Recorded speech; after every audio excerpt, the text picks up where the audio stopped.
ఇప్పుడు ఈ సినిమా అంటే జనరల్గా సమకాలీన రాజకీయ పరిస్థితులు, సమకాలీన సామాజిక స్థితిగతుల మీద ఆధారపడినట్టుగా ఇప్పుడు అది మీ వీడియో చూస్తే అర్థమైంది. ఎందుకంటే అది పర్టికులర్గా రాజశేఖర రెడ్డి గారు పోయినప్పుడు అక్కడ రాజశేఖర రెడ్డి గారి శవం ఉంటుండగా జరిగిన ఏదైతే ఆ వాతావరణం ఉందో అది మీరు ఇక్కడ స్క్రీన్ మీద చూపించారు. కాదు, నేను బెదిరించలేదు. అక్కడ ఉన్నది నేను చూసింది మాట్లాడుతున్నా. కాదు కాదు, ఆయన సీనియర్ జర్నలిస్ట్, ఆయన బాలకుమారుడు కాదు. ఓకే, లెట్ మూర్తి గారు.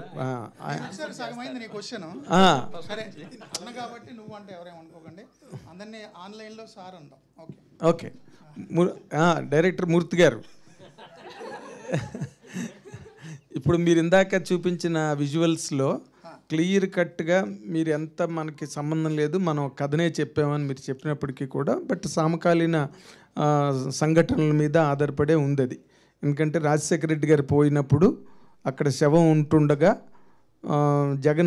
జగన్ గారిని ముఖ్యమంత్రిని చేయడానికి చేసిన ప్రయత్నాల నేపథ్యంలో షాట్ అది. మీ ఒపీనియన్? నా ఒపీనియన్ కాదు, చరిత్ర. సరే, మీరు సినిమా చూసిన తర్వాత నాకు ఫోన్ చేయండి. బట్ ఆ ఒక్క వస్తాను మీ దగ్గరికి. ఆ పర్టికులర్ ఆ షాట్ గురించి మాట్లాడుతున్నాను మూర్తి గారు. కాదు, అస్సలు కాదు. మరి ఎలాగా? అది సింబాలిక్. అది నేనేమంటున్నానంటే ఆ సినిమాలో మీరు అనుకున్న సీను లేదు, మీరు రిగ్రెట్స్ ఫీల్ అవుతారు. అంటే ఇది తప్పుగా అనుకున్నా సీన్ కాదు అది. వెనక మీరు చూడండి సందర్భం ఎలా ఉంటుందో. ఓకే, బట్ ఆ పర్టిక్యులర్ బిట్ మాత్రం ఎవరికి చిన్న 5 ఏళ్ల బాలుడికి చూపించినప్పటికీ కూడా అది రాజశేఖర రెడ్డి గారు పోయినప్పుడు జరిగిన సంఘటనకి సంబంధించింది అన్నదే ఫీలింగ్ కలుగుతుంది. తర్వాత మీరు రేపు సినిమాలో దానికి సంబంధం లేకపోవచ్చు. అసలు నా సినిమాలో రాజశేఖర రెడ్డి గారి క్యారెక్టర్ లేదు లేదు లేదు. జగన్మోహన్ రెడ్డి గారి క్యారెక్టర్ ఉందా? ఆయన లేకపోతే ఏంది ఎందుకు ఉంటుంది? అది ఆయన లేకుండా, బట్ ఆయన లేకుండా కదా డెడ్ బాడీ దగ్గర ఇలా ఉందని. కాదు సార్, ఆయన లేకుండా ఈయన లేరా ఏంటి? ఆయన లేనప్పుడు ఈయన క్యారెక్టర్ ఎందుకు ఉండకూడదు? సీన్లో చెప్తున్నా, నా సినిమాలో ఓపెన్ చెప్తున్నాను సార్. నా గురించి మీ అందరికీ తెలుసు. నేను నిజంగానే ఆ కథ చేస్తే ఇదే ప్రెస్ మీట్లో కాదు, నేను అనౌన్స్ చేసిన రోజు నా 9 PM షోలో చెప్పేవాడిని, నేను సో కథ మీద సినిమా తీస్తున్నాను, నేను ఎందుకు భయపడాలి? అదే సార్, ఇప్పుడు మీకున్న ఆల్రెడీ అలాంటి బయోపిక్లు అన్నిటికీ కూడా ప్రోపగాండా మూవీలకు బ్రహ్మాండంగా సెన్సార్లు వచ్చినాయి, మనం చూసాం. నేను ఎందుకు భయపడాలి? నేను అదే కనుక ఓన్ చేసుకుంటే మీరు అనుకున్నట్టు ఇంకా అద్భుతమైన వ్యూయర్షిప్ ఎక్స్పెక్ట్ చేయొచ్చు. ఒక వర్గం, ఒక పార్టీ ఓన్ చేసేసుకుంటుంది. నేను ఎందుకు డిజోన్ చేసుకుంటా? సో నేను అలా తీయలేదు సినిమా. అది ఇప్పుడు వరకు మేము వేస్తామంటున్నారు కదా, ఆ షో చూసే వరకు మీ మాటలే నమ్మాలి. ఎందుకు నమ్మాలి అంటే షో చూసింది ఇంకా నమ్మాలి, వినాలి. ఎందుకు నమ్మాలో అంటున్నా. మీకున్న ఆ ఇంటెన్స్ జర్నలిస్టిక్ కెరీర్ అలాంటిది. మీరు ఏది చెప్పినా 100% నికార్సుగా చెప్తారని మేము నమ్మడానికి ప్రిపేర్ అయ్యే వచ్చాం ప్రెస్ మీట్కి. బట్ ఆ ఒక్క షాట్ గురించి నేను మాట్లాడాను, మీరు దానికి ఏదో వివరణ ఇచ్చారు. కాదు నాగేంద్ర సార్, ఆ ఒక్క షాట్కి సంబంధించి నేను డీటెయిల్స్ చెప్పేస్తే సినిమాలో సస్పెన్స్ పోద్దుగా నేను చెప్పట్లే. ఓకే, మీరు అనుకున్నది కాదు, ఇంకా అద్భుతమైంది. Okay, sir. అంటే లేట్ అయింది మూర్తి గారు, ఎప్పుడు అవ్వాల్సింది కొంచెం లేట్ అయింది. అంటే ఇది రావటం లేట్ అవటం కూడా పర్ఫెక్ట్ టైమింగ్ చెప్పేసి అనుకుంటున్నారా మీరు ఈ రిలీజ్? మరి అంటే యాక్చువల్గా నేను ఎలక్షన్ల ముందే రిలీజ్ చేయాలని అనుకోలేదు. 25th జనవరిని మా ఫస్ట్ లుక్లోనే డేట్ వేసాం. హీరో గారి బర్త్డే అప్పుడు first look, so July something last year. So first లుక్లోనే జాన్ 25th అని వేసాము. బట్ నాకు కొన్ని ప్రాక్టికల్ ఇబ్బందులు వచ్చాయి. Dates, call sheets. జిషు గారు, సచిన్ కేట్కర్ గారు ఇద్దరు చాలా బిజీ ఆర్టిస్టులు. వాళ్ళిద్దరు కాంబినేషన్స్ నాకు డేట్స్ కుదరలే. అండ్ తిన్ను ఆస్ట్రేలియాలో చదువుకుంది, పిఆర్ కోసం ఏదో పర్మనెంట్ రెసిడెన్సీ రెన్యువల్ కోసం ఏదో మధ్యలో వెళ్ళాల్సి వచ్చింది. నాకు డేట్స్ కొంచెం ఇష్యూ అయ్యాయి. హీరో గారు కూడా వేరే సినిమా స్టార్ట్ చేశారు. ఆ డేట్స్ వల్ల కొంత ప్రాక్టికల్ ఇష్యూస్, వర్షాలు, వీటి వల్ల డిలే అయింది అంతే. ఈ పర్టికులర్ టైంలో, పీక్ టైంలో, ఎలక్షన్ 3 రోజుల ముందు రిలీజ్ చేద్దాం అని థాట్ లేదు నాకు. అంటే రోహిత్ గారు ప్రచారంలో బిజీగా ఉండటం అనేది, అంటే ఈ సినిమా రిలీజ్ ముందు ఆయన లేకపోవటం అనేది, సో దీన్ని ఎలా చూడాలండి మనం? అంటే యాక్చువల్గా సినిమా అనేది హీరో బేస్డ్ అండి. హీరోని చూసి వస్తారు సినిమా. టెక్నీషియన్ సపోర్ట్ కూడా అద్భుతంగా ఉండొచ్చు. బట్ ఆయన ముందే మాకు చెప్పారు, ఆయన షెడ్యూల్, ఆయన ప్రతి ఎన్నికలకి వాళ్ళ పెదనాన్నగారు పార్టీ కోసం ప్రచారం చేస్తారు. ఆయన 9లో చేశారు, 14లో చేశారు, అన్ని చోట్లకి వెళ్ళారు. ముందే చెప్పారు, ఈ షెడ్యూల్లోగా నేను అన్ని రకాల కోఆపరేట్ చేస్తాను, షెడ్యూల్ ప్రచారం చేసుకోవాలి, ముందే ప్రీ అరేంజ్డ్ అది. నేను మధ్యలో కుదిరితే కూడా వస్తాను ఇక్కడ ప్రమోషన్ కోసం అన్నారు, కుదరలేకపోయింది, ఏం చేయలేని పరిస్థితి అంతే. మూర్తి గారు, ఇప్పుడు జస్ట్ 2-3 రోజుల ముందు రిలీజ్ అవ్వటం అనేది సినిమాకి ప్లస్ అనుకుంటున్నారా, మైనస్ అనుకుంటున్నారా? ఎందుకంటే బయట వాతావరణం చూస్తే బేరసాల జరుగుతున్న టైం అని చెప్పేసి అందరూ డిస్కస్ చేసుకుంటున్నారు. అంటే ఒక రకంగా చెప్తే జనరల్ సినీ గోయర్స్ ఆ బేరసారాలు పంపకాలతో పని లేని వాళ్ళు అండి. జనరల్ సినీ గోయర్స్ వస్తే సినిమాకి అద్భుతంగా ఉంటుంది. బట్ మీ అందరి దయ వల్ల నాగేంద్ర అన్నలాగా అనేక డౌట్లు క్రియేట్ చేయడం వల్ల అది పొలిటికల్ యాంగిల్ అనిపిస్తే వాళ్ళు పంపకాల్లో ఉంటే నష్టం అవ్వచ్చు. బట్ సినిమా రిలీజ్ అయిందో చూద్దాం. ఓకే, మీ సినిమాలో హీరో ఉన్నాడంటే విలన్ అనే వాళ్ళు కంపల్సరీ ఉంటారు. విలన్గా ఏం చూపిస్తున్నారు, ఏ పరిస్థితులు చూపిస్తున్నారు? వ్యక్తులనా, పరిస్థితులనా, విలన్ ఎవరు దీంట్లో? నా సినిమాలో హీరో కూడా విలన్ అవ్వచ్చు కదా. ఓకే, చెప్పలేం. ఓకే, సినిమా చూసి మీరు చెప్పాలి ఏమవుతుందని. ఓకే. ప్రస్తుతం ఉన్న సినారియో ఏమనిపిస్తుంది? మీరు ఆ పరిస్థితులపైన, సమకాలిక రాజకీయాలపైన చేశారని సినిమా అని చెప్తున్నారు కదా, ప్రస్తుతం బయట నడుస్తున్న సిచ్యువేషన్ చూస్తే మీ కామెంట్ ఏంటి? నా పొలిటికల్ కామెంట్స్ అన్నీ నేను నా షోలో చెప్తా. అది సినిమాకి మళ్ళీ out of context cut and paste వాడితే సినిమా దెబ్బతింటుంది. వీళ్ళిద్దరు సురేంద్రనాథ్ గారు. అందుకని నేను నా professional take, as a professional political journalist, నా టేక్ ఎవ్రీ నైట్ 9 PM చెప్తూనే ఉంటా. ఈ పర్టికులర్ ఎపిసోడ్ చెప్తే వీళ్ళు ఎఫెక్ట్ అవుతారు కాబట్టి నేను చెప్పట్లా. అంటే ముందే ఎవరికన్నా కొన్ని వర్గాలకి ఏమన్నా చూపించడం జరిగిందండి సినిమాని, పర్టికులర్ ఎవరికన్నా చూపించి వాళ్ళ డెసిషన్స్ డైరెక్ట్? ఫస్ట్ జర్నలిస్టులకే చూపిస్తున్నా ఈరోజు. నిన్న చంద్రబాబు గారికి ట్రైలర్ చూపించారు కదా, మీకు వీడియో ఒకటి బయటకు వచ్చింది. అది చూసిన తర్వాత ఆయన రియాక్షన్ ఏంటి? మీతో మాట్లాడింది ఏంటి? మైక్లో మాట్లాడింది మేము అందరూ చూసాము, ఆఫ్ ద రికార్డ్ ఏమని చెప్పారు మీకు? అసలు మీ వల్లే ఆయన నన్ను అడిగారు. నేను మామూలు పొలిటికల్ ఇంటర్వ్యూకి వెళ్ళా. యాక్చువల్ నేను రేవంత్ రెడ్డి గారిది కూడా చేయాలి, నా ఫ్లైట్ మిస్ అవ్వడం వల్ల నేను చేయలేకపోయా. తెలంగాణ సీఎం గారిని కూడా చేయాలి. అండ్ ఇంటర్వ్యూకి వెళ్తే నాకు ఫండింగ్ ఇవ్వడం ఏంటి అన్నారు. సో మీరందరూ చేశారు కదా వైరల్, నేనే బాబు గారికి ఫండింగ్ ఇస్తాను. ఆ టాపిక్ వచ్చినప్పుడు సినిమా ఇది అని చెప్తే ఆయన ట్రైలర్ చూపించాను. చాలా బాగా తీసావు అన్నారు. ప్రొఫెషనల్గా తీసావు, చాలా బాగా తీసావు, ఫస్ట్ టైం అయినా అన్నారు. అండ్ ఆయన దాని గురించి విషెస్ చెప్తూ కూడా మీరందరూ టీడీపీకి ఓటు వేయండి అని అనలేదు. మీరు గమనిస్తే, మీరు ఓటు అయితే వేయండి, నచ్చిన వాళ్ళు ఎంచుకోండి, ఎవరు మంచి చేస్తారో చూడండి అని అన్నారు. నా సినిమా కాంటెక్స్ట్ ఏంటో ఆయన క్లియర్గా అర్థమైంది. ఒక పార్టీ అధ్యక్షుడు, మాజీ ముఖ్యమంత్రి అయ్యిండు కూడా మీరు టీడీపీకి ఓటు వేయండి సినిమా చూసిన అనలా. నేను ప్రొఫెషనల్గా తీసాను, నన్ను అప్రిషియేట్ చేశారు. ఆయన కూడా ప్రొఫెషనల్గా విష్ చేశారు. ఓకే, ఫస్ట్ సెట్లో యాక్షన్ కట్ చెప్పినప్పుడు మీ రియాక్షన్ ఏంటి? సెట్ మొత్తం రియాక్షన్ ఏంటి? అంటే నేను చిన్ను చెప్పిన, నేను ప్లేబ్యాక్ అనే ఒక సినిమా యాక్ట్ చేశాను. శివకుమార్ గారి క్లోజ్ ఫ్రెండ్, అలా అన్నగారు హరిప్రసాద్ గారు డైరెక్షను. నన్ను యాక్ట్ చేయమన్నప్పుడే నేను కాదని చెప్పా. బట్ నాకు ముందు నుంచి సినిమా మీద ఇంట్రెస్ట్, నాటకాలు అవి తెలుసు కాబట్టి సరే నన్ను కన్విన్స్ చేశారు. మన జర్నలిస్ట్ మిత్రుడు టీఎన్ఆర్ ద్వారా ఆయన అప్రోచ్ అయ్యారు. సినిమా యాక్ట్ చేశాను. ఫస్ట్ రోజు సెట్లో కూడా ఇలాంటి ఫీలింగ్, ఇలాంటి ఎక్స్ప్రెషన్స్ అందరూ ఎక్స్పెక్ట్ చేస్తారని నాకు తెలుసు. నేను 30 ఏళ్ళుగా కెమెరా ముందే ఉన్నా. అది చిన్న కెమెరా అయి ఉండొచ్చు, పెద్ద కెమెరా అయి ఉండొచ్చు. సో నేను యాక్ట్ చేయాలి అనే ఫీలింగ్ నాకు ఎప్పుడూ లేదు. నేను బిహేవ్ చేస్తా, డైరెక్టర్గా కూడా బిహేవ్ చేశా. నాకు పెద్ద ఎక్సైట్మెంట్, యాంగ్జైటీ అట్లా ఏం అనిపించలేదు. బట్ ఫస్ట్ షాట్ తీయగానే ఎంటైర్ క్రూ, లైట్ ఆఫీసర్స్ నుంచి అందరూ కూడా క్లాప్స్ కొట్టారు. సో వాళ్ళ ఫీడ్బ్యాక్ని బట్టి అయితే నేను పర్లేదు బాగా చేశాను అనుకున్నా. మూర్తి గారు, మీరు అంటే 30 ఏళ్ళ నుండి ఉన్నారన్నారు పాత్రికలు. మేము కూడా చాలామంది ఇందులో కొంతమంది 30 ఏళ్ళ నుండి ఉన్నాము. 40 ఏళ్ళు అన్నా. అదే అందుకనే. అయితే ఒకప్పుడు పాత్రికేయ వృత్తి అంటే గౌరవము, సమాజంలో ఉండే కరప్షను దాన్ని ఎత్తి చూపడం. ఇప్పుడు చూస్తూ ఉంటే పాత్రికేయులు అంటే పార్టీ ప్రతినిధుల్లాగా మాట్లాడడము, చెయ్యడము, రాయడం అన్నీ చేస్తున్నారు. ఈ పాత్రికేయుడు ఎప్పుడు వాడు, మీ కామెంట్ ఏంటి? ఇప్పుడు పాత్రికేయులు అంటే పార్టీ ప్రతినిధులుగా మారిపోయారు. పాత్రికేయుడు ఈరోజు వాడే ఇండిపెండెంట్ జర్నలిస్ట్, అత్యంత నీతి నిజాయితీతో కూడిన జర్నలిస్ట్ అనేవాడు సొసైటీ మీద కన్సర్న్తో ఉద్యోగం చేస్తాడు. మీరందరూ తెలుసు జర్నలిస్టులే. మీ భార్య బిడ్డల్ని, ఇంట్లో వాళ్ళని అడగండి. మీరు చాలా ఫంక్షన్లు కూడా మిస్ అవుతారు మీ వృత్తి కోసం. తల్లిదండ్రులు హాస్పిటల్లో ఉన్నారన్నా కానీ ఈ అసైన్మెంట్ అయిన తర్వాత వెళ్తానని అంత కన్సర్న్తో ఉండిపోతారు వృత్తి మీద. సో అలాంటి ఆనెస్ట్ జర్నలిస్ట్ సొసైటీ కోసం ఇవి వేళ చేస్తే రేపటికి 1000 ఏళ్ళు బతకడానికి రాలేదుగా, దాని సంగతి తేల్చేద్దాం. అది నా హీరో. అంటే ఇప్పుడు పార్టీ ప్రతినిధులుగా మారుతున్న పాత్రికేయులు మీ కామెంట్ ఏంటి సార్? ఇప్పుడు జర్నలిస్ట్ అనేవాడు ఫస్ట్ నుంచి ఇప్పటి వరకు అన్ని దశల్లో, అన్ని ఏజుల్లో, అన్ని కాలాల్లో మంచి చెడు ఉన్నట్టే, అన్ని రంగాల్లో మంచి చెడు ఉన్నట్టే జర్నలిజం కూడా ఉంటుంది. 100% ప్యూర్గా ఏ ఫీల్డ్ ఉండదు.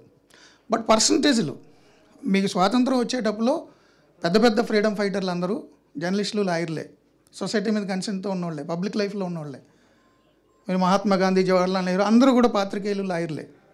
సో ఆ ఇన్ఫ్లుయెన్స్ ఎక్కువ ఉండేది కాబట్టి 50-60s వరకు కూడా ఎక్కువ శాతం జర్నలిస్టులు సొసైటీ మీద కన్సర్న్తో ఉండేవారు. సో అప్పుడు కూడా పార్టీలకు ఆపాదించిన జర్నలిస్టులు చాలామంది ఉన్నారు. ఇప్పుడు కొంచెం ఎక్కువై ఉండొచ్చు, బట్ ఇప్పుడు మంచి వాళ్ళు ఉన్నారు, అప్పుడు చెడ్డోళ్ళు ఉన్నారు. అంటే మీరు ఒక ఛానల్లో పనిచేయడం వల్ల ఆ ఛానల్ ఓ పార్టీకి లేదా సపోర్ట్ చేయడం వల్ల మీ సినిమా కూడా ఆ పార్టీకి అనుగుణంగా తీశారని, ఆ హీరో కూడా ఆ పార్టీకి సంబంధించిన వ్యక్తే కాబట్టి అలా అనుకోవడానికి ఏమైనా వీలుందా బయట ప్రేక్షకులు? ప్రేక్షకులు ఎవరెవరు ఇన్ని లక్షల మందిలో ఎవరెవరు ఏమనుకుంటారని మనం చెప్పలేం. బట్ మీరన్న ఆ హీరో నాది 19వ సినిమా, ఆయన 18 సినిమాలు ఏ పార్టీకి అనుకూలంగా చేయలేదు. 2014లో ఆయన ఇదే టైటిల్తో ప్రతినిధి చేశారు. అప్పుడు కూడా ఎన్నికల ముందే వచ్చింది, అప్పుడు కూడా పొలిటికల్ థ్రిల్లరే. అప్పుడు ముఖ్యమంత్రిని కిడ్నాప్ చేసిన సినిమా, సొసైటీ మీద ఇష్యూస్ మాట్లాడిన సినిమా. అప్పుడు ముఖ్యమంత్రి చాలా మంచివాడు ఆ సినిమాలో. అంటే అప్పటి కాంగ్రెస్ ముఖ్యమంత్రిని ఆయన హీరోగా పోర్ట్రే చేసినట్ట, ఆయన తెలుగుదేశం వాళ్ళ పెదనాన్న అయ్యుండి కాదు కదా. ప్రొఫెషనల్ ఆర్టిస్ట్, నేను ప్రొఫెషనల్ డైరెక్టర్ని ఈ సినిమా ద్వారా. సో మీరన్నట్టు ఏ ఛానల్ ఏ పార్టీకి సపోర్ట్ చేస్తుంది అనేది కొంతమంది అనుకునే ఒపీనియన్. బట్ నేను పనిచేసిన ఛానల్ వైసీపీ ఛానల్ అని అప్పట్లో అనేవారు. సో జనరల్గా జర్నలిస్ట్ అనేవాడు ప్రజల వాయిస్ వినిపిస్తాడు, అపోజిషన్ వాయిస్ వినిపిస్తాడు. అపోజిషన్ అంటే అపోజిషన్ పార్టీది కాదు. నిజంగా ఇప్పుడు వినపడుతుందండి అపోజిషన్ వాయిస్? వినిపిస్తున్నాగా రోజు, నేను రోజు వినిపిస్తున్నాగా. నేను 14-19లో కూడా అపోజిషన్ వాయిస్ వినిపించా. అప్పుడు కేంద్ర మంత్రిగా ఉన్న మహా టీవీలో పనిచేస్తూ ఎప్పుడు రిజైన్ చేస్తారు మీరు రాష్ట్రం కోసం అని ఆ కేంద్ర మంత్రిని అడిగిన వాయిస్ నాది. మీరు గూగుల్, యూట్యూబ్కి వెళ్ళి చెక్ చేయొచ్చు. సార్ మూర్తి గారు ఇక్కడ సార్ ట్రైలర్లో Q&A అంటే వెంకటే అడుగయ్యా. పవర్ చేతుల్లో ఉంటే కేసులన్నీ కోర్టులో ఉంటాయి అంటున్నారు. నిజంగా అంటే ఆ పవర్ అనేది కోర్టులు అంత డామినేట్ చేస్తున్నాయి అంటారా? కోర్టును డ్యామేజ్ చేయడం కాదు, ఆ పర్టికులర్ క్యారెక్టర్ డైలాగ్ అది. దానికి ముందు వెనుక జస్టిఫికేషన్ ఉంటుంది. మీరు అది రోజు ఈడింటికి చూడండి తెలుస్తుంది. ప్రతినిధి 2 అంటే ఒక జర్నలిస్ట్ అని చెప్తున్నారు కదా, ఈ జర్నలిస్టు ఏం చెప్తున్నాడు సార్? అంటే ఇప్పుడున్న సొసైటీకి ఏం చెప్తున్నాడు, పొలిటికల్గా ఏం చెప్తున్నాడు అని? ఏం లేదు, పొలిటికల్గా ఏం చెప్తానంటే పొలిటికల్ లీడర్స్ మీ జీవితాలకి నాయకులు కాదు, మీ జీవితాలకి, ఈ దేశానికి, ఈ రాష్ట్రానికి, డెమోక్రసీకి మీరే నాయకులు. మీకు సేవ చేయడానికే వాళ్ళు ఉన్నారు. వాళ్ళు దైవాంశ సంభూతుల్లాగా వాళ్ళు ఇంత పడేస్తే తినేసి ఆహా అనుకోకండి, మీరే వాళ్ళకి ఇన్ని ఓట్లు పడేయాలి. సో మీ సేవకులే తప్ప వాళ్ళు మీ నాయకులు, మీ దేవుళ్ళు కాదని చెప్తాడు. అంటే ఓటు గురించి చెప్తున్నారా? అండర్ కరెంట్గా ఉంటుంది. అండర్ కరెంట్ అంటే చాలా కాదు, ప్రజలే పాలకులు. ఇందులో నిజమైన పాలకులుగా మీరు భావిస్తున్న సేవకులు. కాకపోతే ఏంటంటే చాలామంది కూడా ఇప్పుడున్నటువంటి పరిస్థితి చూస్తుంటే ఓటు వేయడానికి ఇంట్రెస్ట్ చూపించట్లేదు. ప్రతిరోజు ఇప్పుడు జరిగినట్టు ఇప్పుడు 3 times జరిగినాయి. ఎందుకు జరుగుతుంది ఇలాంటిది? అంటే ఆ వస్తున్నటువంటి ఎవరైతే పోటీ చేస్తున్నారో ఏ పార్టీ అయినా సరే, అధికారం ప్రతిపక్షం అని ఏదైనా సరే, అంటే వాళ్ళు ఎక్స్పెక్ట్ చేసినటువంటి ఆ క్యాండిడేట్లు పోటీ చేయట్లేదనే కదా ఇక్కడ. నా సినిమా కరెక్ట్గా ఇదే అంశాన్ని ప్రస్తావిస్తుంది, ఆన్సర్ కూడా చెప్తుంది. అవునా? Yeah, okay. దినేష్ రాజు గారు, దినేష్ తేజ్. లేడీస్ ఒక్కరు కూడా అడగలేదు పాపం. Hello sir, here Babita from Big TV. Sir యాక్చువల్గా 14 నుంచి 19 వరకు చూసుకుంటే రోహిత్ గారు నియర్లీ 4 to 9 మూవీస్ వరకు చేశారు. తర్వాత 19 నుంచి ఇప్పటి వరకు చూసుకుంటే సినిమాలు లేవైనవి. అంటే పాండమిక్ వచ్చినా కూడా సినిమాలు చేసి ఓటీటీ ద్వారా కానీ నార్మల్గా ఇప్పుడు రిలీజ్ చేస్తున్న వాళ్ళు కూడా ఉన్నారు. కానీ నారా రోహిత్వి సినిమాలు ఇప్పటి వరకు రాలేదు. ఈ టైంలో ఎలక్షన్ మూమెంట్స్లో ఈ మూవీ రిలీజ్ అవ్వడాన్ని జనాలు తీసుకునే విధానాన్ని ఎట్లా చూస్తారు మీరు? వాళ్ళకి మీరు ఏం చెప్పాలనుకుంటున్నారు? 2014 ముందు కూడా ఆయన చాలా సినిమాలు చేశారు. 19 వరకు చేయలే, 18 వరకే చేశారు. 18-17 వరకే చేశారు. 19 వరకు కూడా చేయలే, 18-17 వరకు చేశారు. ఆ చేసిన సినిమాలు కూడా చాలా కాలం ముందే స్టార్ట్ అయినాయి. ఆ తర్వాత వన్ ఇయర్ గ్యాప్ తీసుకుందాం అనుకున్నారు ఆయన. 1-2 years ఆయనే చెప్పారు చాలా ఇంటర్వ్యూల్లో, నేను చేసిన సినిమాల్లో కొన్ని స్క్రిప్ట్ నాకు నచ్చలేదు, అందుకని నేను ఆగానని. స్టార్ట్ చేద్దాం అనుకున్నారు, అనుకోకుండా పాండమిక్ వచ్చింది, అంతే. మూర్తి గారు, దినేష్ రాజు, దినేష్ తేజ్. యా, అండి. అండ్ మీరు కథ వినకుండా కూడా ఒక సినిమా మీద ఫ్యాషన్తో కానీ డైరెక్టర్ మీద నమ్మకంతో కానీ ఒప్పుకున్నాను అన్నారు. సో మీరు ట్రైలర్ వరకు చూస్తే ట్రైలర్లో ఒక యువ నాయకుడు, పొలిటికల్ నాయకుడు రిఫ్లెక్ట్ చేసినట్టుంది. ఇది ఒక రాష్ట్రంలో కొంతమందికి ఏదన్నా అనిపించవచ్చా ఆ కథ? అంటే ఏ విధంగా అండి? పొలిటికల్ లీడరు, యువ నాయకుడు. అంటే రోల్ అలాంటిదే కాబట్టి సో అలాగే కనిపించుండవచ్చు. అంటే కొంచెం యంగ్ లీడర్ లాగా, సో అలానే కనిపిస్తాను కదా మించిన. అంటే సినిమా రిలీజ్ అయిన తర్వాత మీకు ఏమన్నా కొంచెం రావచ్చా వాళ్ళ దగ్గర నుంచి, అలాంటివి ఏమన్నా ఎక్స్పెక్ట్ చేస్తున్నారా? ఏం లేదా? ఏంటండి పొలిటికల్గా వాళ్ళు అన్వయించుకుంటే, మీ క్యారెక్టర్ని వాళ్ళు అన్వయించుకుంటే, ఇప్పుడు వరకు మాకు తెలియదు. మీరు అంటుంది ఎవరైనా నా క్యారెక్టర్లో ఊహించుకోండి, అది మంచిదే కదండి. ఎవరైనా ఊహించుకోవచ్చు. కొంచెం వాళ్ళ లీడర్ కూడా యంగ్ అండ్ చార్మింగ్గా ఉన్నారంటే వాళ్ళు కూడా హ్యాపీ ఫీల్ అవుతారు కదా. యా యా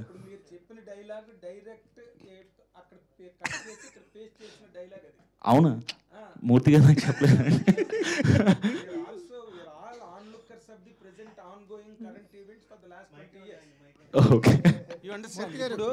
నేను అడుగుదాం అనుకున్నది మా ఫ్రెండ్ అడిగాడు. ఇప్పుడు మీరు అడిగిన డైలాగ్, మీ సీన్లో ఆ డైలాగ్ కట్ చేస్తే, ఈ వీడియో ఒక్కటే చూస్తే గనక you are the almost replica of Jaganmohan Reddy గారి క్యారెక్టర్ అన్నది ఈజీగా సింగిల్ డైలాగ్తో ఎస్టాబ్లిష్ అవుతుంది.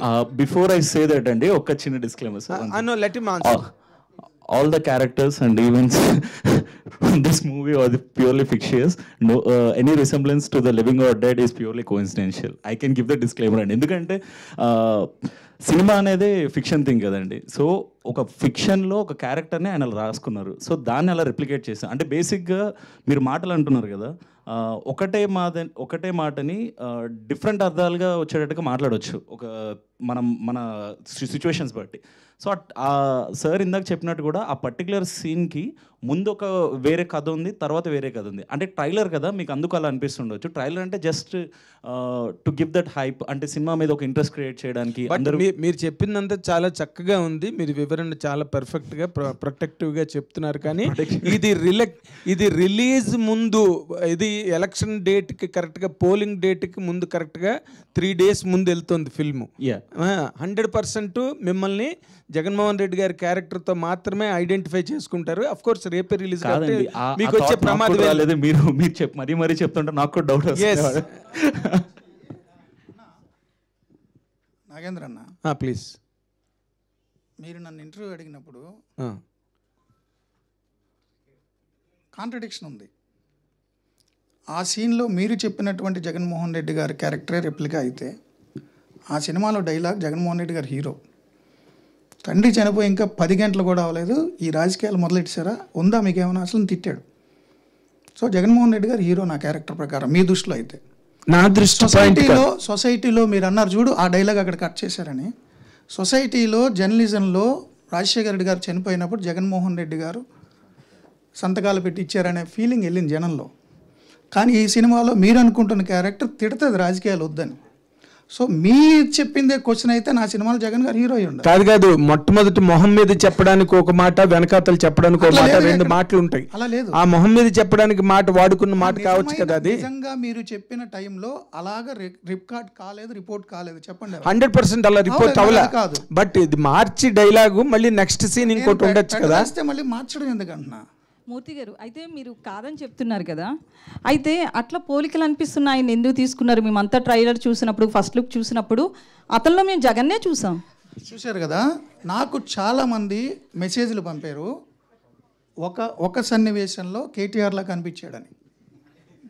అవును, కేటీఆర్ బీఆర్ఎస్ లీడర్లే నాతో మాట్లాడారు, అన్న మా అన్నని ఏమైనా పెట్టావా అని. కొంతమంది అయితే రేవంత్ రెడ్డి గారి దగ్గర క్లోజ్గా ఉండేవాళ్ళు, అన్న రేవంతా అని కూడా అడిగారు. అంటే ఈ 2 తెలుగు రాష్ట్రాల్లో యంగ్ పొలిటీషియన్లు ఎవరున్నారో వాళ్ళ ఫ్యాన్స్ ఓన్ చేసుకుంటున్నారు దినేష్ని. అదే నేను చెప్తున్నా, దినేష్కి అదృష్టం, ఒకవేళ వాళ్ళు కనుక ప్రొడ్యూస్ చేస్తే మనోడిని వాళ్ళే తీసుకుంటారు. అసలు మూవీ అంటే మీరు చెప్పిన తర్వాత ఒక డౌట్ వస్తుంది, ఈ మూవీ ఏపీ రాజకీయాలకు సంబంధించిందా, తెలంగాణ రాజకీయాలకు సంబంధించిందా? ఈ మూవీ భారత రాజకీయాలకు సంబంధించింది. మూర్తి గారు, డైరెక్టర్ మూర్తి గారు, ఒక క్వశ్చన్ అండి.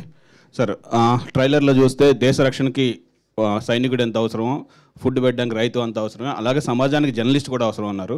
నేను ఒక రిపోర్ట్ చూస్తే 2014లో India rank world wide press ఫ్రీడంలో ఇండియా ర్యాంక్ 130 ఉండేది. ఇప్పుడు 2024 చూస్తే 159కి వెళ్ళింది. ఇండిపెండెంట్ జర్నలిజం అనేది చాలా తగ్గిపోయింది. కానీ మీకు హ్యాట్స్ ఆఫ్ చెప్పచ్చు, ఒక జర్నలిస్ట్ని హీరోగా చేశారు. కానీ ఈ 10 సంవత్సరాల్లో ర్యాంకులు తగ్గిపోవడానికి జర్నలిస్టులు, ఇండిపెండెంట్ జర్నలిస్టులు తగ్గడానికి మీరు అనుకున్నది ఊహించి? Thank you. నిజంగానే నేను జర్నలిజం ఒక ఉద్యోగంగా, ఉపాధిగా నేను భావించలేదు. ఒక ప్యాషన్, ఒక వృత్తిగా భావించా. నాకు జర్నలిజం అంటే పిచ్చి. సో ఏ దేశంలో అయినా, ఏ రాష్ట్రంలో అయినా, ఏ నాగరిక సమాజంలో అయినా పబ్లిక్ వాయిస్ వినిపించే జర్నలిస్టుల మీద దాడులు జరగడం అత్యంత దారుణం, గర్హనీయం. మీరు చెప్పిన రికార్డ్స్ పబ్లిక్ డొమైన్లో ఉన్నాయి. 10 ఏళ్లుగా భారతదేశం ర్యాంక్ దిగజారింది పాత్రికేయుల మీద దాడుల విషయంలో. అన్ని రకాలుగా పేటరేగిపోయారు. మీడియాను కూడా అధికారంలో ఉన్న పార్టీలు హస్తగతం చేసుకుంటున్నాయి. ఇది మంచి పరిణామం కాదు, ఎట్టి పరిస్థితుల్లో మంచి పరిణామం కాదు. మనం డెమోక్రసీలో ఉన్నాం. డెమోక్రసీలో ఉన్నప్పుడు ఆర్టికల్ 19(1)A రాజ్యాంగం ప్రకారం భావ ప్రకటన స్వేచ్ఛ ప్రతి ఒక్కడికి ఉండాలి. భావ ప్రకటన స్వేచ్ఛ ఆధారంగానే పాత్రికేయం నడుస్తుంది. భావ ప్రకటన స్వేచ్ఛను అణిచేసి ఒక ఉత్తర కొరియాలోనో ఒక చైనాలోనో మారిపోవడం చాలా ప్రమాదం. దాన్ని ఎవరూ ఎలవ్ చేయకూడదు. అయినా కూడా ఎక్కడో పెద్ద పెద్ద నగరాల్లోనే కాదు, పల్లెల్లో కూడా గ్రామీణ విలేకరులు ఆనెస్ట్గా రిపోర్ట్ చేస్తూ ఇసుక సిండికేట్లో, ఇసుక మాఫియాలో, ఎర్రచందనం మాఫియాలో ఎక్కడ పడితే అక్కడ రిపోర్ట్ చేస్తూ ఆ ట్రాక్టర్ల కింద, లారీ టైర్ల కింద తొక్కించబడి చనిపోతున్నారు. యాక్సిడెంట్గా రిపోర్ట్ అవుతున్నాయి. ఇది చాలా బాధాకరం. మూర్తి గారు, ఈ సినిమాకి కథ అందిద్దాం అనుకునే థాట్తో ఈ జర్నీ స్టార్ట్ అయిందని తెలిసింది. డైరెక్టర్గా టర్న్ అవడానికి ఎవరు సపోర్ట్ చేశారు? అంటే కొత్త పొజిషన్లోకి వెళ్ళేటప్పుడు ఒక సపోర్ట్ సిస్టమ్ అనేది ఉండాలి. ఎవరు మీకు అది? అంటే యాక్చువల్ నేను కథే రాసుకున్నా, కథే చెప్పా ప్రొడ్యూసర్లకైనా హీరోకైనా. చెప్పిన విధానం బాగుంది, మీరే డైరెక్ట్ చేయండి అని ఇద్దరు ప్రొడ్యూసర్లు అన్నారు, హీరో గారు అన్నారు. బట్ నాకు కొంచెం టైం కావాలని అడిగా. నేను ఏదైనా చేయాలంటే నా మీద నాకు నమ్మకం ఉండాలి, నేను కొంత రిసెర్చ్ చేయాలి. నేను ఎక్కడ ఎవరి దగ్గర ఏడీగా కూడా పనిచేయలేదు. కాబట్టి నేను చాలా రిసెర్చ్ చేసి ఆర్టిఫిషియల్ ఇంటెలిజెన్స్ అవన్నీ యూజ్ చేసి బేసిక్స్ కూడా నేర్చుకొని, నాకు గురువుగా ఉన్న ప్లేబ్యాక్ ఫస్ట్ సినిమా చేయించిన జక్కార్ ప్రసాద్ గారు, నాకు విజేంద్ర ప్రసాద్ గారు బాగా క్లోజు, రాజమౌళి గారి ఫాదర్, రైటర్, దర్శకుడు వారు, దేవకట్ట, డైరెక్టర్ తేజ గారు. సో వీళ్ళందరితో మాట్లాడి, రాఘవేంద్ర గారు అందరితో మాట్లాడి అన్ని వీడియోలు చూసి నాకు నమ్మకం వచ్చిన తర్వాత ఈ ప్రొడ్యూసర్స్ ఇద్దరికి, కుమారాజా ఆంజనేయులు గారికి ఓకే చెప్పా, హీరో గారికి కూడా ఓకే చెప్పా. అండ్ నా ఛానల్ యాజమాన్యం నాకు చాలా సపోర్ట్ చేసింది రెండు ప్రొఫెషనల్ బ్యాలెన్స్ చేసుకోవడానికి. నేను 5-6 రోజులు తప్ప ఏ రోజు నా ప్రైమ్ టైమ్ షో మిస్ అవ్వాలి. సో నా యాజమాన్యం చాలా సహకరించింది. ఇప్పుడు ఈ రెండు ప్రొఫెషన్స్ని కంటిన్యూ చేస్తారా? నాకు జర్నలిజం పిచ్చండి, ప్రాణం అండి. డైరెక్టర్గా నాకు జర్నలిజం పిచ్చి, ప్రాణం. అందుకే నా ఫస్ట్ సినిమాలో కూడా హీరో జర్నలిస్టు. నేను జర్నలిజాన్ని ఇమీడియట్గా వదలలేను. సినిమా ప్యాషన్, అన్నీ సహకరిస్తే పర్సూ చేస్తా. అయితే జర్నలిస్ట్గా ఒక ఇమేజ్ ఉంది కదా సార్, ఈ సినిమా రిలీజ్ అయిన తర్వాత ఏం కొత్త ఇమేజ్ యాడ్ అయ్యింది అనుకుంటున్నారు రేపు? అంటే నేను ఇమేజ్ అనేదాన్ని నమ్మనండి. ఇమేజ్ అనేది షేర్ మార్కెట్లో ఉంటుంది. పొద్దున్న రేజ్ అయిపోతే సాయంత్రానికి పడిపోద్ది. ఏది శాశ్వతం కాదు. మీరు ఒక ప్రపంచాన్ని శాసించినటువంటి అద్భుతమైన వ్యక్తులు కూడా సాయంత్రానికి ట్రోల్ అయిపోతారు. సో ఇమేజ్ నేను పట్టించుకోను, నేను ఏదనుకుంటే అది చేస్తా. అమ్మాయి పాపం అక్కడ ఖాళీగా ఉంది సైలెంట్గా. ఆస్ట్రేలియా చదువుకుందుకు వెళ్ళి సినిమాల్లోకి ఎలా వచ్చారు, ఎందుకు వచ్చారు? నేను నా బ్యాచిలర్స్ చేసేటప్పుడు బ్యాచిలర్స్ ఫినిష్ అయిన తర్వాత స్టార్ట్ చేద్దాం అనుకున్నాను. ఇంట్లో అడిగినప్పుడు మన తెలుగు పేరెంట్స్ ఎలా ఉంటారో మీకు తెలుసు కదా, లేదు నువ్వు మాస్టర్స్ చేయి, దెన్ యూ డిసైడ్ అని చెప్పారు. సరే మాస్టర్స్ చేసిన తర్వాత అడిగాను, లేదు పెళ్ళి అన్నారు. లేదు ఇంకా ఈసారి పేరెంట్స్ మాట అంటే కొంచెం నాకు టైం ఇవ్వండి, ఒక 2 years టైం ఇవ్వండి, లెట్ మీ ట్రై. అంటే నా ప్యాషన్ ఉంది కదా, మళ్ళీ తర్వాత నేను ఫ్యూచర్లో రిగ్రెట్ అవ్వకూడదు. సో లెట్ మీ ట్రై అని చెప్పేసి ఐ బీన్ వెయిటింగ్ అనమాట. ఆడిషన్స్ ఇస్తున్నాను. అండ్ దెన్ లక్కీలీ నాకు ప్రొడ్యూసర్ గారు కాంటాక్ట్ అయ్యారు. అండ్ దెన్ లుక్ టెస్ట్ చేసి సార్ చూసారు. ఫస్ట్ టైం సార్ని కలిసినప్పుడు కోయిన్సిడెన్స్గా ఏంటంటే ఈ మూవీలో నేమ్ కూడా సిరి అయిందనమాట, సిరి చందన అనమాట. సో నా name Siri. So they felt as she right అని వాళ్ళకి అనిపించింది. And then I waited for so many days. అంటే వన్స్ లుక్ టెస్ట్ అయిపోయిన తర్వాత నాకు ఎప్పుడు కాల్ చేస్తారు, ఎప్పుడు చేస్తారు. ఫస్ట్ ఆఫ్ ఆల్ నాకు రోహిత్ సార్ అంటే చాలా ఇష్టం, ఆయన మూవీస్ అంటే చాలా ఇష్టం. ఇంకా వెయిట్ చేస్తూ ఉన్నాను అనమాట, ఎప్పుడు నాకు కాల్ చేస్తారు ఏంటి అని. అండ్ దెన్ వన్ డే చేశారనమాట ప్రొడ్యూసర్ గారు. చేసి ఐ మీన్ నువ్వు ఓకే అనుకుంటున్నావు అమ్మా అని చెప్పి. So I was very happy. Thank you. ఇందాక యాక్చువల్లీ మాట్లాడలేకపోయాను. Thank you so much sir. Thank you Murthy గారు. Thank you so much. మీరు నన్ను సిరిగా నన్ను నమ్మి ఈ రోల్ ఇచ్చినందుకు. అండ్ రోహిత్ సార్ ఇక్కడ లేరు. అండ్ ఫస్ట్ కో స్టార్ నాకు రోహిత్ సార్ మూవీలో చేయడం అనేది I'm very happy. Thank you so much sir. Yeah, ఇంకేమైనా ఉందా? యాక్చువల్లీ లేదు ఇంకా ఆపర్చునిటీ వచ్చిన తర్వాత they are also like okay she can do అని వాళ్ళకి కూడా అర్థమైంది. So yeah. మూర్తి గారు, ఇప్పుడు నేను అడిగిన ప్రశ్నకి అడగబోతున్న ప్రశ్నకి మీరు ఒక డైరెక్టర్గా, ఈ ఫిల్మ్ డైరెక్టర్గా and as a consummate journalist for 3 decades మీరు ఆన్సర్ చేసే అవకాశం ఉన్న క్వశ్చన్ ఇది. ఎందుకంటే ఇప్పుడు మీరు చెప్పిన దాని ప్రకారం ఈ సినిమా ఓటర్లు మీరే దేవుళ్ళు, మీరు ఎవరో మీకు వేసిన 4 వాటిలను పట్టుకుని మీరు గవర్నమెంట్లను డిసైడ్ చేయకండి, విలువల్ని కాపాడండి, విలువల కోసం నిలబడండి అన్నది మీ తాలూకా concept and synopsis of the film. Under current నేను main cinema political thriller. Under current soul of the film is this. Okay, but ఇప్పుడు మనకి ఏపీ కండిషన్స్ బట్టి మనకి అందుతున్న క్షేత్రస్థాయి నివేదికలు, గ్రౌండ్ రిపోర్ట్స్ ప్రకారం టీడీపీ కూటమి గవర్నమెంట్ ఫామ్ చేయబోతోంది and YSRCP is going to lose the elections and all surveys are telling right now. ఇప్పుడు మీ సినిమా కరెక్ట్గా 3 రోజుల ముందు రిలీజ్ అవుతుంది. విలువలను కాపాడండి అంటే అక్కడ విలువలు లేని ప్రజా పరిపాలనా వ్యవస్థ వేళ్ళూనుకుంది అన్న ఒక నేపథ్యంలో ఏపీ అంతా గగ్గోలు పెట్టి దద్దరిల్లిపోతుంది. ఇప్పుడు ఈ సందర్భంలో మీ సినిమా అక్కడున్న సినారియోని ఏ విధంగా ప్రభావితం చేయబోతుందని మీరు అనుకుంటున్నారు? అంటే సినిమా మొత్తం జీవితాలని ప్రజల్ని ప్రభావితం చేస్తుందని నేను అనుకోవట్లేదు. బట్ ఒక సీడ్ అయితే వేస్తుంది, అది ఏ రాష్ట్రంలోనే వేస్తుంది. ఇప్పుడు మీరు సంక్షేమ పథకాలు 4 మెతుకులు వేసేస్తే అని అన్నారు కదా, అది యూకేలో యూఎస్లో కూడా ఉంది. యూకేలో అయితే సోషల్ సెక్యూరిటీ కార్డ్స్ అనేది పెద్ద ఇష్యూ, లేబర్ పార్టీకి కన్జర్వేటివ్ పార్టీకి. చాలా దేశాల్లో జరుగుతుంది వెల్ఫేర్ అనేది. మన దేశవ్యాప్తంగా కూడా నీతి ఆయోగ్ లాంటి వాళ్ళు ఇప్పుడు 5 సార్లు మీటింగ్ పెట్టారు పిఎంతో. ఈ వెల్ఫేర్ స్కీమ్స్ వల్ల బడ్జెట్ ఇదైపోతుంది, చాలా ప్రమాదం అనేక రాష్ట్రాల్లో జరుగుతుంది. సో నేను చెప్పే కదా, భారత రాజకీయాలకు రిజంబ్లెన్స్ ఇది. తెలుగు వాళ్ళు ఉన్నారు కాబట్టి ఏ రాష్ట్రంలో అయినా ఓన్ చేసుకుంటే, లేదు యూకేలో ఉన్న తెలుగువాడు ఓన్ చేసుకుని అక్కడ లేబర్ పార్టీకి వేస్తాడో ఏడో నాకు తెలియదు, ఇంపాక్ట్ ఉండొచ్చా? యా, మీరు అన్నదే జరిగితే 2024 తర్వాత నన్ను వైసీపీ వాడు అంటారు మీరు అందరూ. ఎలా అంటే నా ప్రతిపక్షం కొంత తినిపిస్తాయి ఇప్పుడు. మూర్తి గారు, అయితే మీరు స్క్రిప్ట్ రాసుకుంటున్నప్పుడు కావచ్చు ఏ పార్టీకి సంబంధం లేకుండా రాశానని చెప్పారు.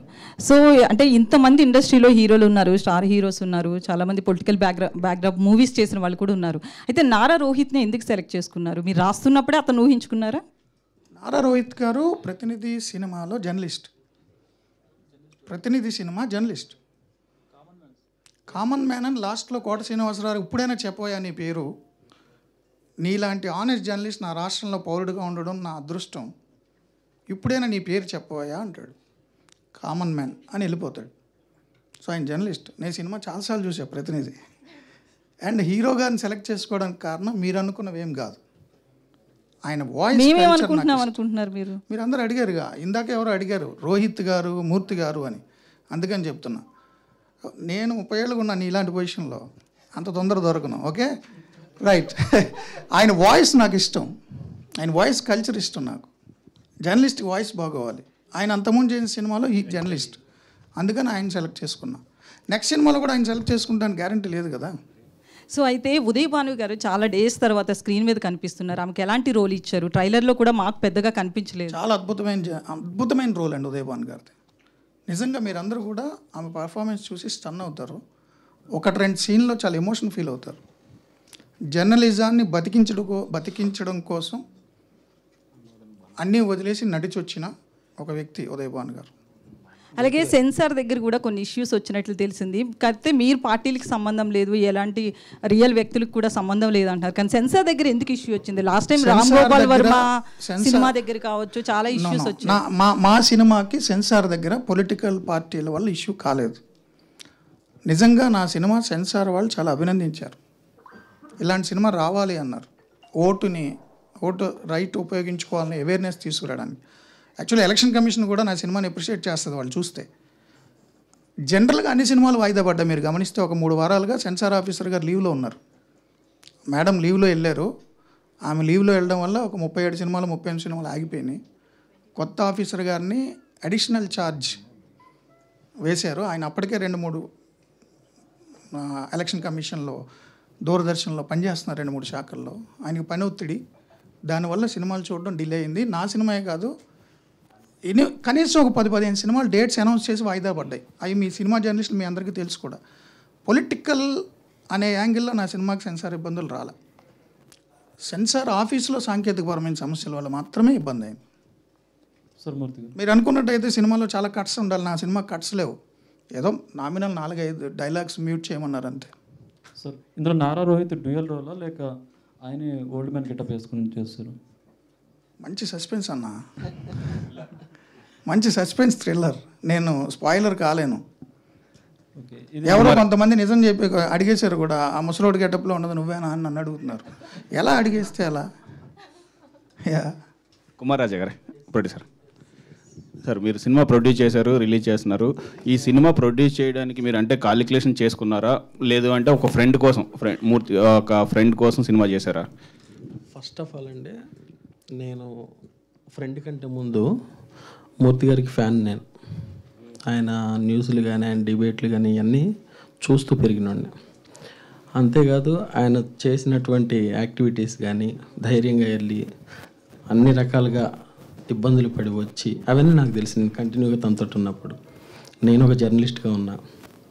సో ఇక్కడ పరిస్థితులను పక్కన పెడితే మనం ఇందాక విలేజ్ తరహా ఆ ప్రాంతాలలో చూస్తే, ఫర్ ఎగ్జాంపుల్ అంటే మా ఏరియా వైపు మావోయిస్టులు, పోలీసులు చాలా ఎక్కువ హెవీగా ఉంటుంది.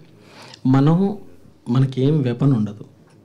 వెళ్ళి ఆ ఎన్కౌంటర్ అయిందా లేకపోతే ఇంకోటి అయిందా మనకు ఏం తెలియదు. వెళ్ళిపోవాలి, ఫస్ట్ ఆర్టికల్ తీసుకోవాలి, ఫొటోస్ తీసుకోవాలి, వచ్చి రాసేసి పేపర్లో ప్రింట్ రాగానే దీని అమ్మ జీవితం ఇది అనిపిస్తుంది తెల్లారి పొద్దురు చూడంగా. అంటే మనం రాసిన వార్త మనం చూసుకున్న తర్వాత ఆ మొత్తం వచ్చిందంటే సరిపోద్ది. ఆ రోజు చచ్చిపోతున్నా ఎవరికి తెలియదు. అంటే ఒకవేళ మావోయిస్టులకి ఎదురుగా వెళ్తే పోలీసులకి వెపన్స్ ఉంటాయి, వాళ్ళకి వెపన్స్ ఉంటాయి. అంటే ఇలాంటి సిచ్యువేషన్స్ సేమ్ దేశ సరిహద్దుల్లో కానీ ఇలాంటిది కానీ. అంటే ఇది నేను చెప్పడానికి గల కారణం, ఇందులో హీరో జర్నలిస్టు. మీరు చూసిన తర్వాత ప్రతి జర్నలిస్టు గర్వపడతాడు, రొమ్ములు బయటికి తీసుకొచ్చి మరి మాట్లాడతాడు. సో సబ్జెక్టు నన్ను ప్రొడ్యూసర్గా చేసింది. సబ్జెక్ట్ నమ్మాను నేను. అంతేకాదు ఆయన చెప్పినప్పుడు నాకు గూస్ బంప్స్ వచ్చాయి. నేను ఫీల్ అయ్యాను. ఒక ఆడియన్ సినిమా చూసేంతసేపు వాడు హీరోగా ఫీల్ అవుతాడు. వాట్ ఎవర్, నేను ఆయన సబ్జెక్ట్ చెప్పినప్పుడు నేనే హీరోని.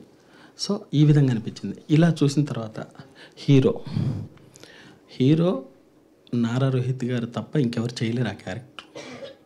ఆయన తప్ప ఇంకొకరు కనపడరు. ప్రతినిధి కూడా అంతే. సో ఫ్యాషనేట్గా సినిమా బాగా మీరంటే నమ్మి బాగా చేశారు కాబట్టి బాగా వచ్చింది, మీరు చూస్తున్నారు. రేపు సినిమా రిలీజ్ అవుతుంది. కమర్షియాలిటీస్ క్యాలిక్యులేట్ చేస్తే మీరు సాటిస్ఫాక్షన్ ఉందా? కమర్షియాలిటీ సినిమా రిలీజ్ ఇప్పుడు మనం చెప్పలేం. రేపు పొద్దుట మీరందరూ ఆదరించి జనాదరణ పొందిన తర్వాత అది హిట్ అంటే ఓకే.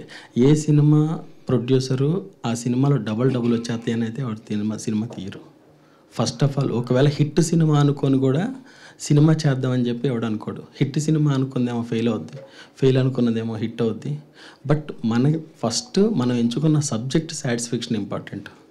ఆ సాటిస్ఫాక్షన్ని ఆ ప్యాషన్ తోటి ముందుకు వెళ్ళిపోతున్నాం. అంటే గత కొంతకాలంగా మేము సినిమాలు చూస్తున్నాం. అంటే నాన్ థియేటికల్ రైట్స్లో కూడా కొన్ని సినిమాలు ప్రాఫిట్స్ వస్తున్నాయి థియేటర్కి ముందు, రిలీజ్కి ముందు. సో దాని గురించి నేను క్వశ్చన్ అడిగాను. సో అంటే మీకు అఫ్ కోర్స్ అండి, ఇంకా నాన్ థియేట్రికల్స్ నాది ఇంకా క్లోజ్ అవ్వలేదు. హవెవర్ మీరు చెప్పినట్టు నాకు మంచి రేట్ వస్తే నేను అంతకు మించిన అదృష్టవంతుడిని ఉంటాను. Maybe whatever I feel నేను 100% అయితే మీరు అనుకున్నట్టుగా లాభాల్లో ఉంటానని అనుకుంటున్నాను. All the best sir. Murthy గారు ఇక్కడ సార్ ప్రతినిధి 2 మూర్తి గారు బయోపిక్ అనుకోవచ్చా? ఒక జర్నలిస్ట్ బయోపిక్ అనుకోవచ్చు. అదే ఆ జర్నలిస్ట్ ఆల్ జర్నలిస్ట్. ఓకే, ఇంకో క్వశ్చన్ సార్. అంటే అందులో పాటలు ఫైట్స్ ఉన్నాయి, నా బయోపిక్లో అయితే అవి ఉండవు కాబట్టి చాలా మంది అనుకోవచ్చు. అంటే మీ జీవితానికి దగ్గరగా మీరు చూసి దెబ్బలు తినేయడం ఉంటాయి, ఎదురు కొట్టడాలు అంత ఉండవు. అంటే మీ జీవితానికి దగ్గరగా మీరు రాసుకున్న కథలో మీ అభిప్రాయాన్ని చెప్పారా లేదా అభిప్రాయాన్ని కథగా మార్చారా? లేదు, సినిమాకి సంబంధించి ప్రొఫెషనల్ పొలిటికల్ థ్రిల్లర్ ఇది సినిమానే. సందేశం ఇద్దాము అనే యాంగిల్లో సినిమా తీయలేదు. Perfect cinema. సినిమాలో నాకున్న ఎక్స్పీరియన్స్లు, నా కొలీగ్స్ జర్నలిస్టులకు ఉన్న ఎక్స్పీరియన్స్లు కూడా మిళితం చేశా. అంటే దీని ద్వారా అంటే ఇందులో ఇంకో ప్రస్తావన కూడా తీసుకొచ్చారు, ఓటింగ్ దాని మీద ఒక అవేర్నెస్ క్రియేట్ చేసేలా. సో ఒక ప్రజాస్వామ్య దేశంలో ఓటర్ ఏ విధంగా ఉంటే వచ్చే పాలన కావచ్చు, వచ్చే పాలకులు ఏ విధంగా ఉండాలనేది మీరు ఈ సినిమా ద్వారా ఒక చిన్న అంశంగా అండర్ కరెంట్గా చెప్పాలనుకుంటున్నారు.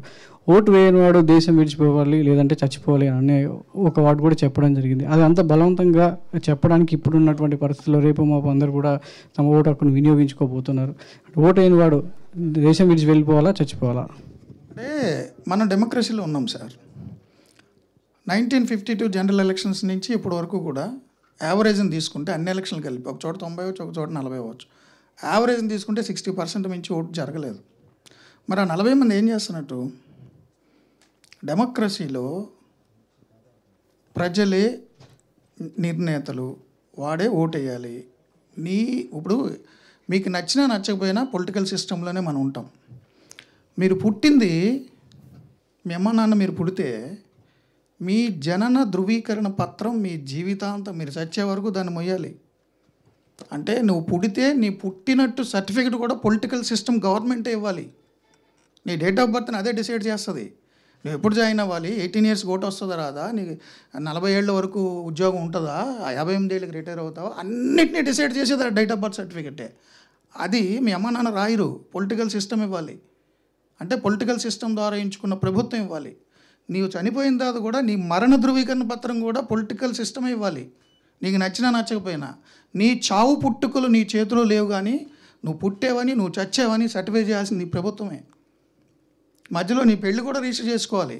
నువ్వు ఫ్రెండ్ని గుళ్ళో చేసుకున్నా, ఆర్య సమాధిలో చేసుకున్నా. అంటే ఈ ప్రభుత్వాలే నీ చావు పుట్టుకల్ని, నీ పెళ్ళిళ్ళని, నీ ఇంట్లో బతుకుల్ని, నీ పిల్లల పుట్టుకల్ని, నీ పిల్లల చదువుల్ని, వాడు తెలుగు మీడియంలో చదవాలా, ఇంగ్లీష్ మీడియంలో చదవాలా, నువ్వు వెళ్ళే రోడ్డుని, నువ్వు వెళ్ళే ట్రాఫిక్ని, నువ్వు హెల్మెట్ పెట్టుకోవాలా, సీట్ బెల్ట్ పెట్టుకోవాలా, పొల్యూషన్ లెవెల్స్ ఏంది, నువ్వు వెళ్తే మందు ఎంతకు దొరకాలి, డ్రంక్ అండ్ డ్రైవ్ చేస్తే ఎంత ఫీజు కట్టాలి, నీవు ఏ ఉద్యోగం చేయాలి, నీకు ఇష్టం ఉన్నా లేకపోయినా నువ్వు ఏ దేశ భూభాగంలో పుట్టావో అక్కడి నుంచి చచ్చే వరకు, చచ్చిన తర్వాత కూడా నీ కొడుకు కూడా నీ మరణ ధృవీకరణ పత్రం ఉంటేనే వాడికి ఇన్సూరెన్స్ వస్తుంది. సో నీ చావు పుట్టుకుల్ని, నీ పెళ్ళిని, నీ జీవితాన్ని డిసైడ్ చేసే పొలిటికల్ సిస్టంలో నువ్వు ఇన్వాల్వ్ అవ్వకుండా అది ఎవడో ఎన్నుకుంటాడు, ఎవడో చేస్తాడని వాడికి వదిలేసి ఆ ఓటేసేవాడు మాత్రం పల్లెల్లో మీరు చూడండి, మీరు చాలామంది తెలిసి ఉంటుంది, పల్లెల్లో ఓటేయడానికి వెళ్తే అప్పటికే దొంగ ఓటేస్తారు అనుకో, గొడవ చేస్తారు వాళ్ళు. మామూలు గొడవ చేయరు. చచ్చిపోయిన అనుకున్నావా, ఓటర్ల జాబితాలో నేను లేననుకున్నావా, ఎందుకు నా ఓటు ఎవడేసాడు అని గొడవ చేసి ఛాలెంజ్ ఓటు చేస్తారు. అంటే ఓటు వేయకపోతే చచ్చిపోయిననే భావం పల్లెల్లో ఉంది. మరి ఓటు అయిపోతే చచ్చిపో, అదే రాశాను నేను, తప్పే ఉంది ఇందులో. ఇంకో ప్రశ్న సార్, అంటే మనం తెర మీద ఒకటిలాంటి ఒక సినిమా చూసాం, ఒక కామన్ మ్యాన్ ఒక సీఎం స్థాయికి వెళ్ళాడు ఒక క్వశ్చన్ చేసేసి ఒక ఇంటర్వ్యూలో.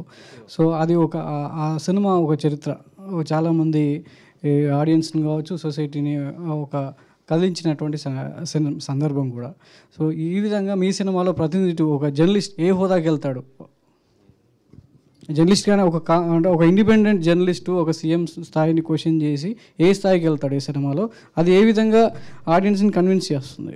సో నా హీరో జర్నలిస్టు సీఎంని క్వశ్చన్ చేస్తాడు, పిఎంని క్వశ్చన్ చేస్తాడు. వాడే సీఎం పిఎం అయిపోతే ఇంకొకటి ఎవడో క్వశ్చన్ చేస్తాడు. నా హీరోని ఎవడో క్వశ్చన్ చేయడానికి లేదు, నేనే క్వశ్చన్ చేస్తాను ఎప్పటికీ. అదే నా స్టేజ్, నాకు అదే ఇష్టం. సరే, ఇది ఇంటర్నేషనల్ కాన్సెప్ట్ కదా, దీన్ని పాన్ ఇండియా లెవెల్లో ఎందుకు తీసుకురాలేదు? అంటే మీరు ఫస్ట్ టైం డైరెక్ట్ చేస్తున్నారు, ఎందుకు లేని తెలుగులో అనుకున్నారా ఏంటి? పాన్ ఇండియా లెవెల్ అని కాదు, మా ప్రొడ్యూసర్స్తో మాట్లాడినప్పుడు, హీరో గారితో మాట్లాడినప్పుడు మేము అనుకున్న కథను బట్టి ఈ యాంగిల్లోనే కథ ఇద్దాం అనుకున్నాం. ఎవరు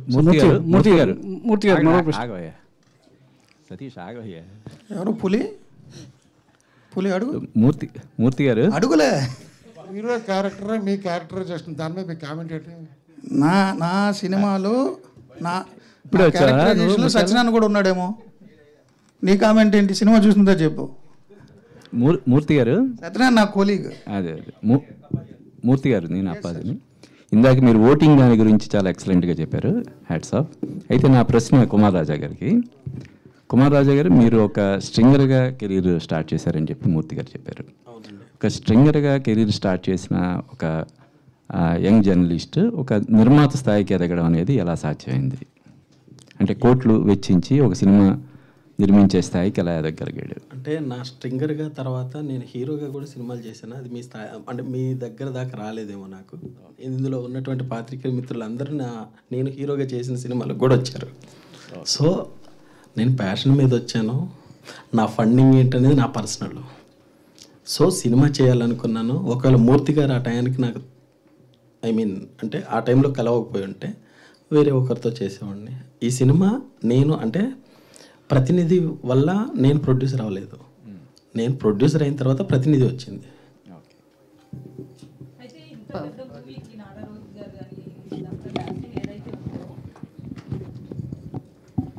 అయితే ఇప్పుడు ఆయన అడిగిన క్వశ్చన్ కంటిన్యూటీ.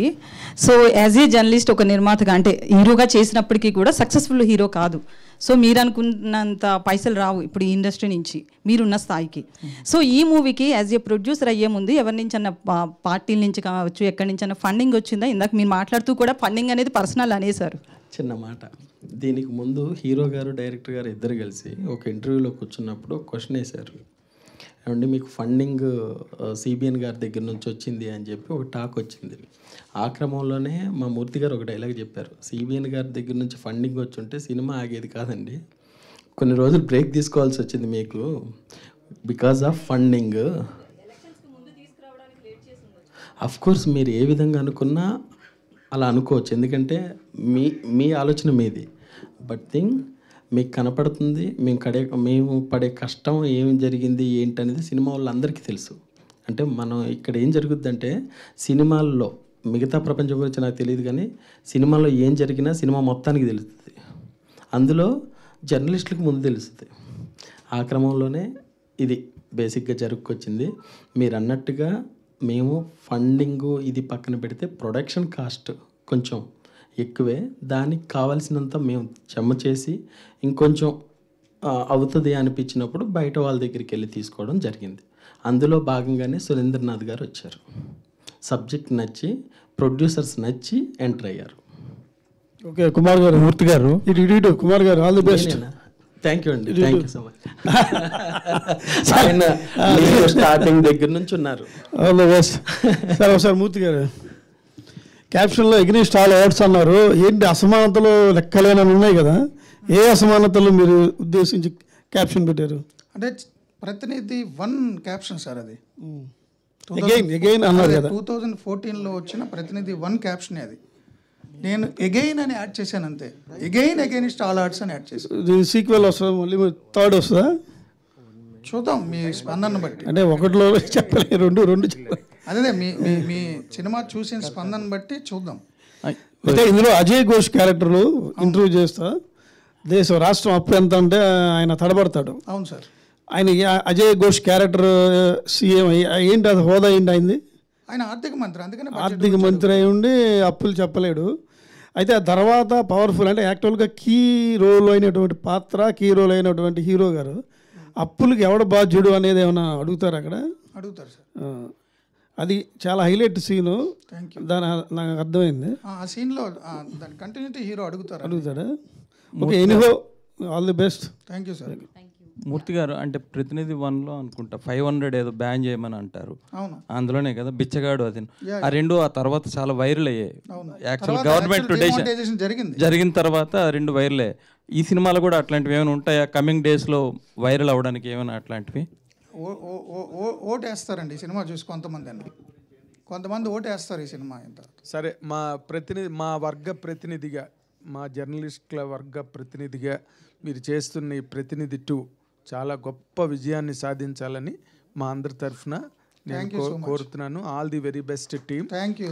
అండ్ మీరు మీ కుటుంబ సభ్యులను కూడా తీసుకురండి ఈవినింగ్ సినిమాకి, అర్థం చేసుకుంటారు మీ ఫ్యామిలీ ఏదో వచ్చిన ఏం చేసిన. కాదు సార్, ఒక పేపర్ కొంటే 10 మంది చదువుతారు అన్నట్టుగా ఒక జర్నలిస్ట్ చూస్తే 100 మంది చూసినట్టు.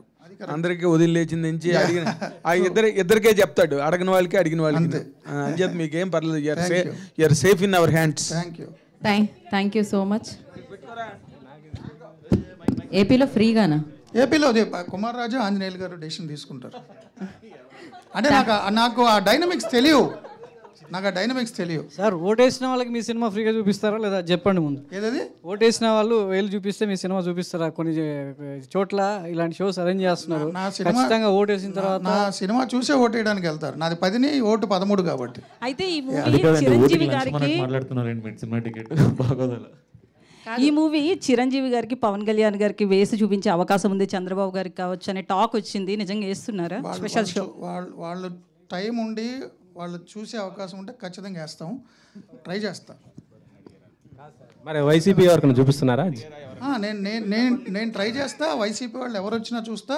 వాళ్ళు అంటే వాళ్ళ ఇంట్లో క్యూబ్లో కూడా వేస్తా. ఏమంటే ఎవరైనా చూడొచ్చు. మే 10th ఎలాగో సినిమా ప్రేక్షకుల వరకు వెళ్ళిపోతుంది. అందరూ చూడాల్సిన సినిమా. Correct. Thank you so much media for your questions. And May 10th Prathinidhi 2 వచ్చేస్తుంది, చూసి బిగ్గెస్ట్ సక్సెస్ ఇస్తారని కోరుకుంటున్నా. Today's event by UV media. This is Geetha Bhagat signing off. Thank you.